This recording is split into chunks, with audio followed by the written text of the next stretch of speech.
What is happening here? Well, we're interviewing you, my man. What are you interviewing me in? This is incredible. Look at this. Are you happy with it? This isn't what. Explain, please. Okay, explain to the so people. we have got you a Nardwuar taxi. And Doot. Doot. This is incredible, absolutely incredible. That we're in a Nard car. Yeah. Wow. So, yeah, welcome to London. How are you finding it so far? Absolutely amazing, Yeah. and greeting me in a Nard car. I cannot believe it. I guess tied into, as I kind of allude to, the Nard shoe, right? Yes, all of it. Like, because you've been doing a tour for it, haven't you? And, Yes, I've been doing a video tour, vlogs. and you can hear that I've been doing Yeah. a tour. But I do have a lozenge. I am trying. And how are you finding the shoe as well? Let's talk about the shoe. So, how did it come about? Well, it started, I think, in 2012, believe it or not, or 2011, Yeah. where I actually met a guy called Marcus who worked on Nike Jordan Okay. when I was at South by Southwest. Yeah. And he was with the band of Flatbush Zombies. I know, yeah, And yeah. so I was connected with, hey, how you doing? And since then, I've been bugging Marcus, time for a Nard shoe. That thing happened. I tried over and over again There it is. for it to come through because I thought it'd be a perfect match. Yeah. You know, Nikers just do it, right? Yeah. So I always say, doot. Do. So just doot Do it.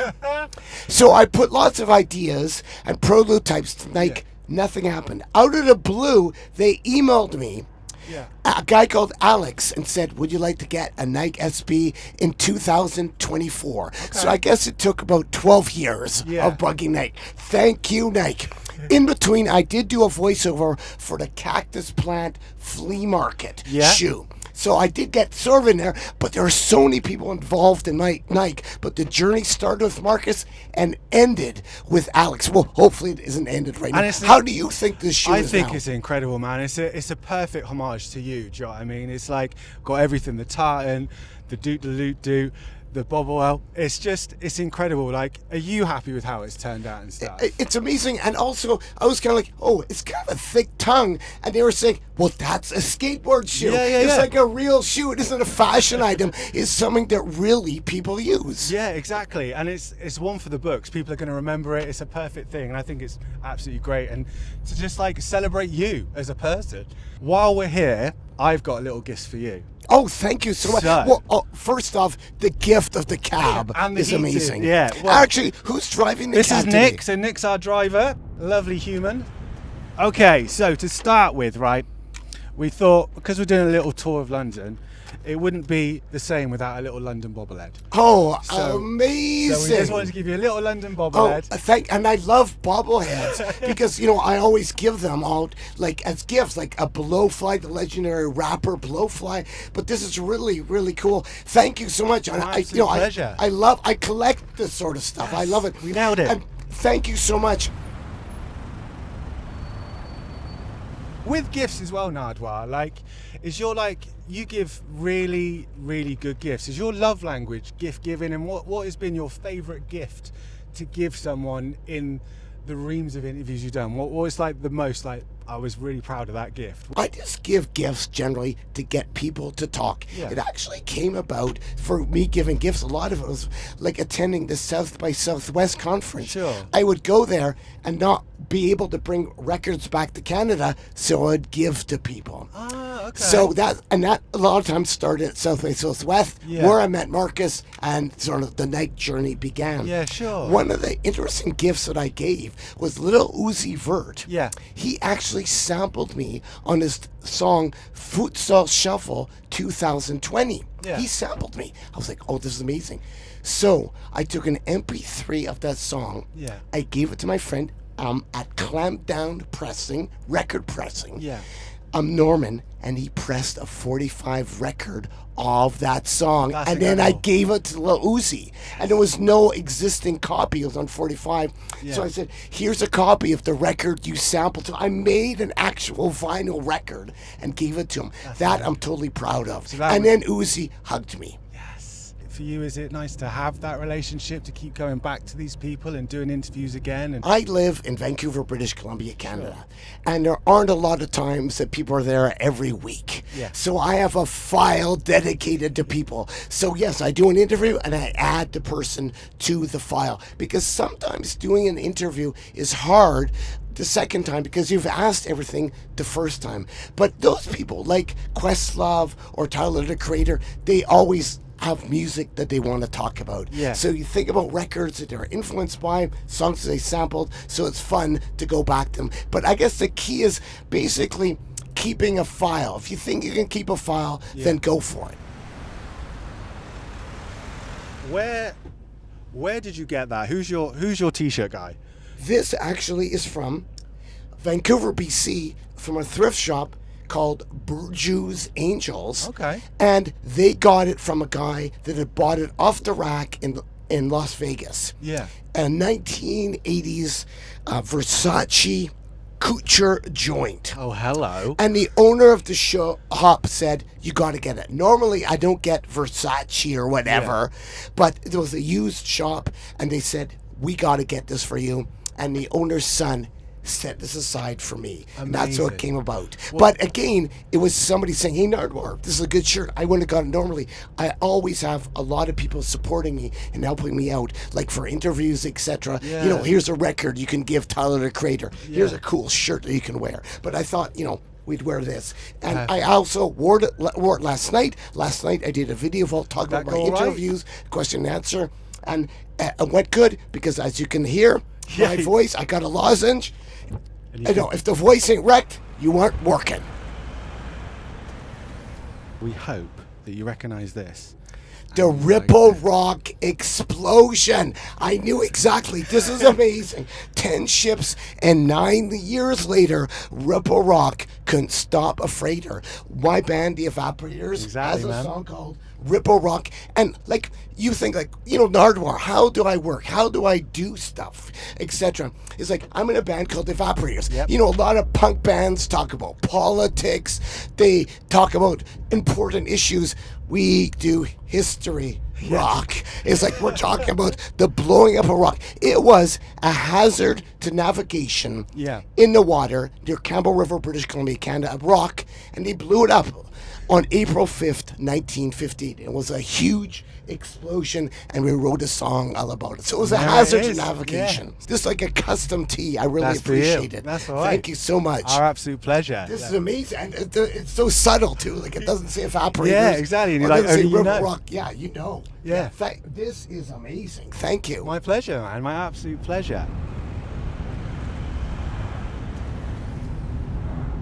Have you enjoyed the tour? Have you had a good time, like seeing everyone coming to visit you and just like pay homage to the great Nardwuar, basically? Well, I am like so honored that people are actually coming out. Yeah. That I coming out and they want me to sign my shoe. Yeah. Like I feel like I'm at an in-store waiting to meet somebody, but the person I'm gonna meet is me. Like I'm just standing there like, okay, oh, it's me? You want to talk to me? It's like, to have your own shoe, people, you know, for you to autograph it and have the pump. Oh, let's stop for a second. Hey. Let's stop.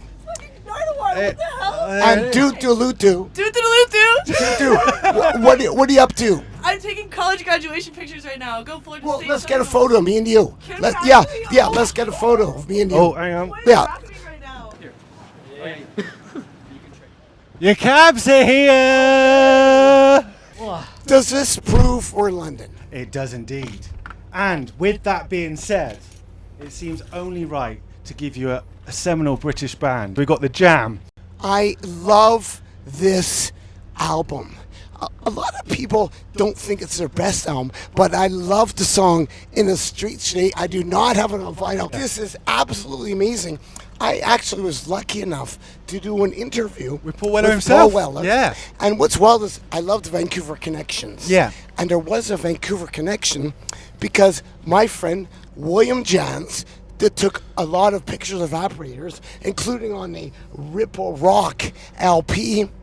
He took a photo of the Jam when they played in Vancouver, BC. Yeah. And it was cool. Joe Strummer, or it might have been, yes, Joe Strummer had played in Vancouver like the week before with The Clash and then left some graffiti on the wall for Paul Weller.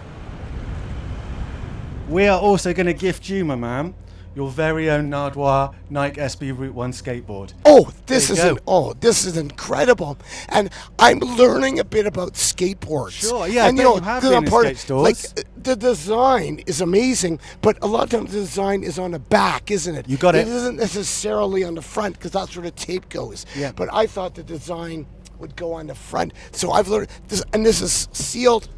Incredible. And all yours. And thank you so much. He uses a little wall hanger to commemorate everything you've done with Nike as well. So a little bit of art for you. Thank you so much for all this stuff. This is incredible. Oh, it doesn't stop there, Nardwuar. It doesn't stop there. I hope you've got space for your luggage for all this. But we have got a hamper of every seminal British Oh my God. So I recommend... Oh, yeah, what would you say just quickly? Jammy Dodgers, perfect. The ultimate Yorkshire tea. So that is the best tea in Britain. Pickled onion Monster Munch, great crisp. You've got a nice selection of everything there. We've also included some root beer for you. So we've done it all. So hopefully, when you've got New York next, right?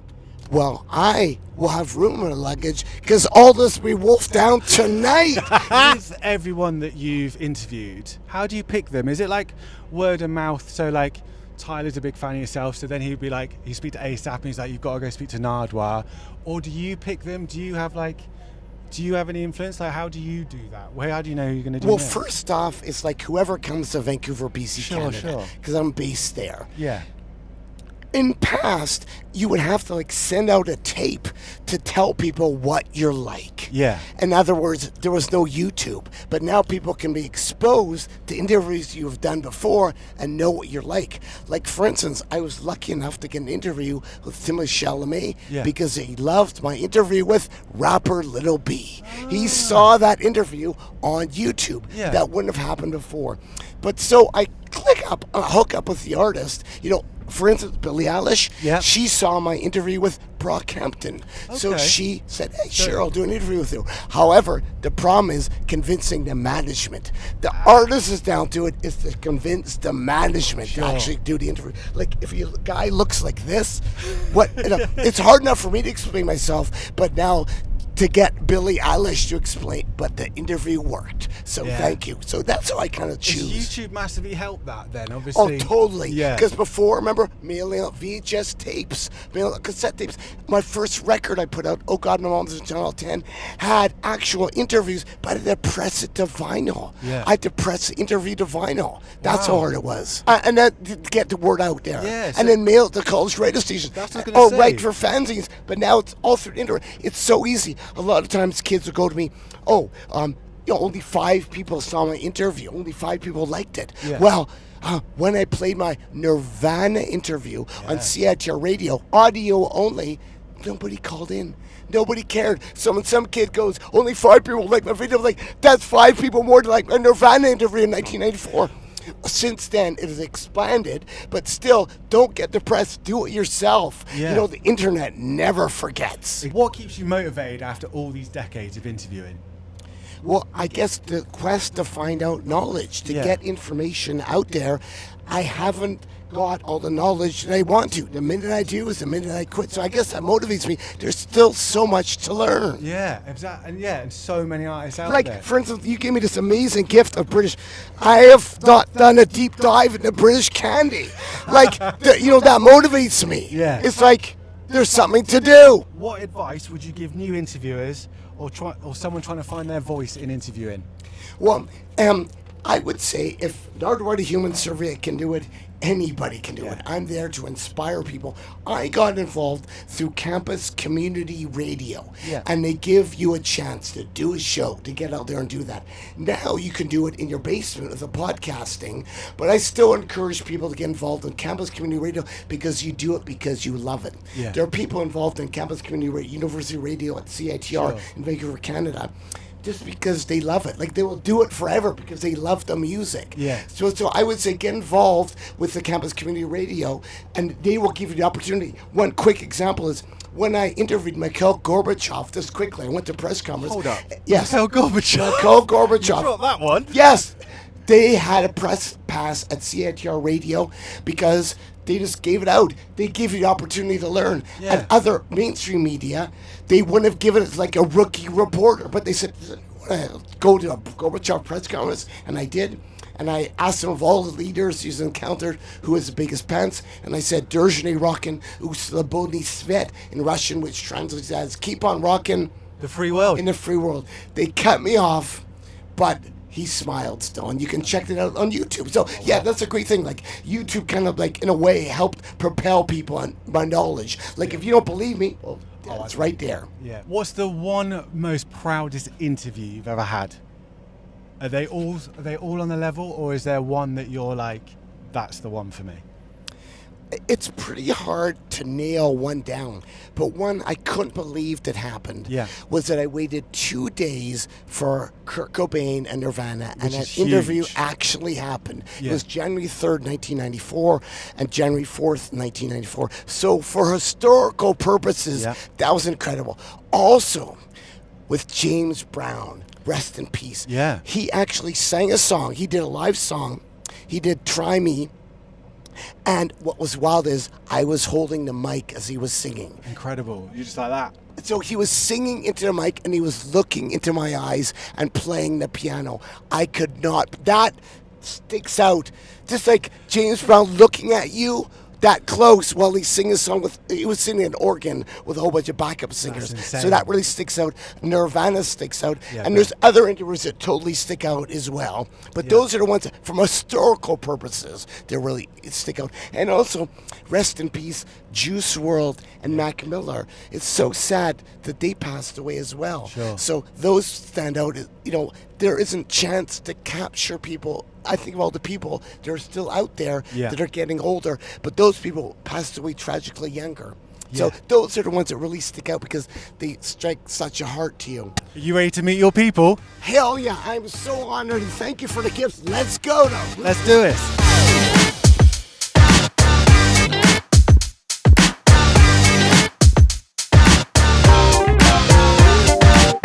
Some Nardwuar job today. Come to get my SBs.